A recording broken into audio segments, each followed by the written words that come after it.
జై శ్రీమన్నారాయణ. మిత్రులరా, ఏ ఆలయానికి ఎప్పుడు వెళితే మంచిది అనే సందేహం ఉంది కదూ.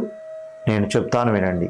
స్థితికారకుడైన శ్రీ వెంకటేశ్వర స్వామి ఆలయానికి, ఆంజనేయ స్వామి ఆలయానికి, వినాయకుని ఆలయానికి తెల్లవారుజామునే వెళితే మిక్కిలి శ్రేష్టం, మీకు ఆనందదాయకం.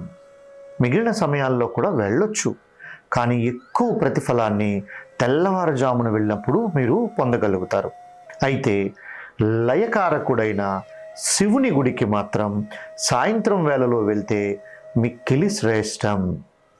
అయితే గ్రామ దేవతలు, అమ్మవార్లు అనేక దేవాలయాలు ఉన్నాయి.